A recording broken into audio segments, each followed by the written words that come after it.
Welcome back नाज़रीन। बातचीत करें पाकिस्तान के सियासी मंजरनामे के हवाले से इल्ज़ामात, मुबैना धांधली और एहतजाज आज के मौज़ूआत हैं। जदून साहब, ब्रेक से पहले मैं सवाल छोड़ गया था आपको कि गिलगित बल्तिस्तान में चीफ जज थे शमीम साहब, उन्होंने भी इस किस्म का इल्ज़ाम लगाया कि एफिडेविट भी दिया। बशीर मेमन साहब का भी हवाला भी आया, बैरिस्टर आमिर साहब से हम बात कर रहे थे। तो ये कितनी संजीदा होते हैं इस किस्म के इल्ज़ामात, और क्या जिस तरीके से अभी इनको हैंडल किया जा रहा है वही काफ़ी है, या आप भी समझते हैं कि कोई इसके ऊपर बाकायदा जुडिशल कमीशन बने, अगर इसमें कमिश्नर साहब के इल्ज़ामात महज झूठे हैं या उन्होंने कोई सियासी मकासद हासिल करने की कोशिश किया, तो फिर उनको लॉजिकली किसी मंतकी अंजाम तक पहुँचाया जाए, और अगर उनके अंदर कुछ वज़न है तो फिर जो मुतासरा फरीक है उसको रिलीफ भी दिया जा सके। देखें, इसमें दो चीज़ें हैं। नंबर वन, एक तो देखें जो भी ब्यूरोक्रेसी होती है या लोग होते हैं, उनकी किसी न किसी तरह पॉलिटिकल जो है एफिलेशन ज़रूर होती है। चाहे वो बहुत कम ऐसे ब्यूरोक्रेट होते हैं जिनकी बिल्कुल न्यूट्रलिटी होती है, वो मेरिट पे काम करते हैं। क्योंकि इनकी पोस्टिंग, आप मुझे बताएं, कोई कमिश्नर लग सकता है बगैर पॉलिटिकल बैकिंग के? बहुत मुश्किल है। जो शरीफ लोग होते हैं, मेरिट पे काम करते हैं, उनको तो फील्ड में पोस्टिंग नहीं दी जाती। वो डिप्टी कमिश्नर भी नहीं लग सकते, कमिश्नर भी नहीं लग सकते। तो ऑब्वियसली इनकी पॉलिटिकली बैकिंग होती है, उसके बाद ये ऐसी चॉइस की पोस्टिंग देते हैं।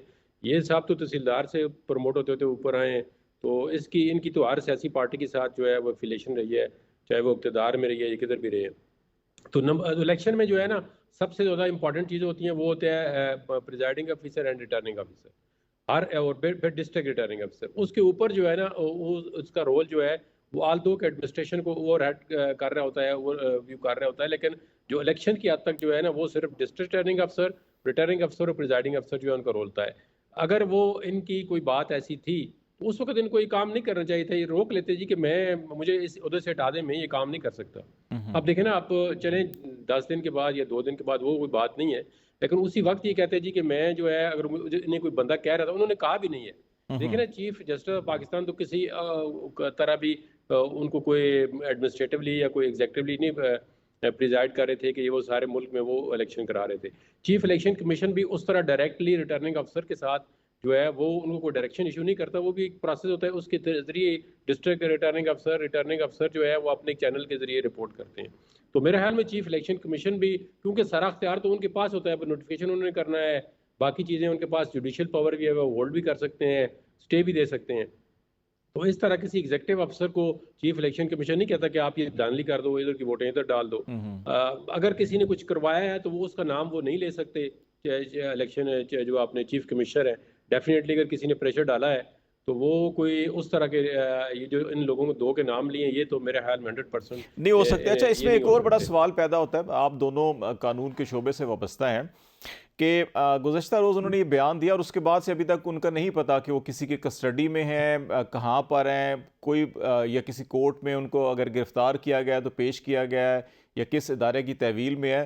तो एक किस्म के वो मिसिंग पर्सन बन रहे हैं, उनकी फैमिली को भी कोई अंदाज़ा नहीं है वो कहाँ पे है। तो आप क्या समझते हैं कि इस किस्म के मामलात में कोई बाकायदा या तो उनकी दरख्वास्त के ऊपर या उनके ख़िलाफ़ कोई केस बनाया जाए और उनको किसी जगह किसी फोरम के सामने पेश किया जाए, या जिस अंदाज में चल रहे हैं ये भी ठीक है तरीका? नहीं नहीं, ये तो बिल्कुल बात गलत है। अगर वो उनके खिलाफ कोई एलिगेशन है, कोई केस बनता है, तो उनको कोर्ट ऑफ लॉ में पेश किया जाना चाहिए। और ये उनकी फैमिली को, ये उनका फंडामेंटल राइट है। चाहे जो बंदा भी कोई ऑफेंस करता है तो वो उसको लाजमी, उनकी जो फैमिली है, ये उनके बुनियादी हकूक हैं कि उस बंदे का पता हो, या अगर किसी ने अरेस्ट किया है तो उससे ग्राउंड ऑफ अरेस्ट हो, तो सारी दुनिया को पता है कि उन्होंने ये किया है। जो भी चार्जेस उनके अगेंस्ट लगाए हैं तो वो सबको पता होना चाहिए। क्योंकि उन्होंने तो खुद ही, मेरे ख्याल में जहाँ तक मैंने सुना, वो कह रहे थे कि मैं अपने आप को पुलिस के हवाले करता हूँ अभी ये प्रेस कॉन्फ्रेंस करके। तो पुलिस वालों को ज़ाहिर है, उन्होंने अगर अरेस्ट किया तो उनके पास होगा, तो किसी और FIA ने या किसी और एजेंसी ने अरेस्ट किया तो फिर उनके पास होगा। तो ये उनके जो है फैमिली है, उनका फंडामेंटल राइट है कि उनके वेयर अबाउट्स का उनको पता होना चाहिए कि वो कहाँ पे है, और उनके अगेंस्ट जो एलिगेशन है उनको वो कोर्ट ऑफ लॉ में जो है वो लेके जाएं, वो साबित करें। अगर प्रोसिक्यूशन कहती है इन्होंने ये गलत काम किया है, तो जो भी बंदा उनके अगेंस्ट कोई करना चाहता है, वो ज़ाहिर है कोर्ट ऑफ लॉ ही फैसला करेगी। अब एग्जीक्यूटिव तो नहीं है इसका फैसला कर मैं सकती। आमिर साहब आपकी तरफ आता हूँ, यही क्वेश्चन आपसे। और दूसरा इसके साथ ज़रा मैं एक ऐड भी कर दूँ कि एक बुनियादी सा नुक्ता है, चाहे वो इलेक्शन कमीशन में जाएगा या इलेक्शन ट्रिब्यूनल में जाएगा, नताइज तो बुनियादी तौर के ऊपर प्रेसिडिंग ऑफिसर्स तैयार करते हैं, फॉर्म 45, फिर वो आता है RO के पास, वहाँ पे कंसोलिडेटेड होता है और फिर वो 47 बन के आगे चल रहा होता है। अभी हमने जो गज़ट नोटिफिकेशन देखा पंजाब का, बड़ा इंटरेस्टिंगली एक मेरे सामने गुजरी PP296 का, वहाँ पे एक ऐसे आज़ाद उम्मीदवार का जो गज़ट नोटिफिकेशन में उनको रिटर्न कैंडिडेट डिक्लेयर कर दिया है, जिनके वोट फॉर्म 47 के मुताबिक 157 है, और जो 42,000 जिन्होंने लिए थे वो भी आज़ाद थे, जो नंबर 1 थे तो उनका नहीं, और PMLN का 41,000 था। तो एक ऐसी भी गलतियाँ हो रही हैं। तो ये मामलात आप क्या समझते हैं कि इनको कहीं ना कहीं रिस्पॉन्सिबिलिटी तो होनी चाहिए, अगर ये इतने वसी पैमाने पे हो रहा है और आपके सोशल मीडिया के ऊपर एक लंबी फहरिस्त है मुख्तलिफ हलकों की कि जहाँ पे फॉर्म 45 में कुछ है, 47 में कुछ है, और डस्का इलेक्शन को अगर हम सामने रखें, उसमें इलेक्शन कमीशन ने बड़ा एक्टिवली बड़ा किरदार अदा किया और 20 पोलिंग स्टेशंस के प्रिजाइडिंग अफसर्स या जिम्मेदारान के खिलाफ कार्रवाई का हुक्म भी दिया था। तो इस दफ़ा भी होना चाहिए या नहीं होना चाहिए ये? देखिए, अगर बेज़ाब्तियाँ हुई हैं, तो वहाँ पे ज़रूर बेहतरी होनी चाहिए। ये जो क्लेरिकल मिस्टेक है जो आपने फरमाई, और ऐसी हो जाती है बहुत से मुल्कों में हो जाती हैं, लेकिन जहाँ पे वाक़ई बेज़ाब्तियाँ हुई हैं या धांधली हुई है, बिल्कुल उसे देखना चाहिए। लेकिन खालिद साहब, हम भी तो पिछले 10 दिन से एक चीज़ देख रहे हैं कि फॉर्म 45 अभी तक दिखाए किसी ने नहीं। शोराए आफाक प्रेस कॉन्फ्रेंस की पीटीआई के लोगों ने, लेकिन 45 फॉर्म के साथ मौजूद नहीं थे। अगर आप आज भी उसे देखें प्रेस कॉन्फ्रेंस को, आपने यकीनन देखी होगी, तो उसमें वो तस्वीरें थी जो टेलीविजन पे रिजल्ट्स आ रहे थे। और अगर मैं खराबी यही हुई है कि आप देखेंगे फलां चैनल पे कोई जीत रहा है और फलां चैनल पे वो हार रहा था। तो अब ये चैनल्स की जो आपस की भी बातें थी कि हमने पहले दिखाना है रिजल्ट, इसमें भी कमियां हैं। बिल्कुल, अगर किसी के पास फॉर्म 45 हैं पूरे पोलिंग स्टेशन के और फॉर्म 47 से वो डिफरेंट है, तो वो तो ट्रिब्यूनल में जाएंगे। तो कौन सा ट्रिब्यूनल है वो उसे नहीं देखेगा। मैं समझता हूँ ये चीजें देखी जानी चाहिए, लेकिन महज इलेक्शंस को मुतनाज़ा बनाने के लिए, देखिए पाकिस्तान के अंदर 2018 में ऐसा भी मामला हुआ कि कासिम सूरी साहब तीसरे नंबर पे थे और पूरा वो फॉर्म 45 और 7 का जो ब्लंडर था वो नजर आ रहा था। नीचे उन्हें दे भी दिया सारा, ट्रिब्यूनल ने उनके खिलाफ फैसले, तो सुप्रीम कोर्ट में वो स्टे लेके बैठे रहे और 5-6 साल वो डिप्टी स्पीकर रहे और एंड पे उन्होंने असेंबली तोड़ के एक गैर आईनी काम करके भी दिखा दिया। तो मैं समझता हूँ कि पाकिस्तान के अंदर चीजों को महज ये जो आप सोशल मीडिया का कह रहे हैं, सोशल मीडिया पे तो तमाशा दिखाया जा रहा है। झूठे कई बंदे मुंह पे नकाब लगाए ठप्पे लगा रहे हैं और झूठे बैलेट बॉक्स पड़े हैं। अब लोगों को क्या पता, आम लोगों को सिर्फ और सिर्फ गुमराह करने के लिए। तो क्या अगर आप इस तरह जाएंगे तो क्या आपका रियासती निज़ाम के ऊपर और रियासत के ऊपर कोई एतमाद बाकी बचेगा? खालिद साहब, ये कौन लोग हैं जो पाकिस्तान की किसी चीज के ऊपर भी एतमाद नहीं रहने देना चाहते? सुप्रीम कोर्ट के चीफ जस्टिस को वो रुगेदते हैं, आर्मी चीफ को वो रुगेदते हैं, पार्लियामेंट को वो रुगेदते हैं, किसी सियासी दूसरे शख्स को वो मानते नहीं है। हैरानगी होती है ना कि कल तक जब आपके कोई खिलाफ था तो उसे डीजल डीजल कहा जाता था। आज आप खुद अपना इंजन डीजल रखवा रहे हैं और अब जाके मिन्नतें कर रहे हैं कि हमें कोई डीजल दे दे। ये मतलब ये सियासत है पाकिस्तान के अंदर। मैं समझता हूं कि ये चीज देखनी चाहिए कि अगर कोई शख्स मेरे साथ है तो वो बेईमान है, और जब वो आपके साथ चला गया तो वो फौरन ईमानदार हो गया। ये कौन सा गुर है?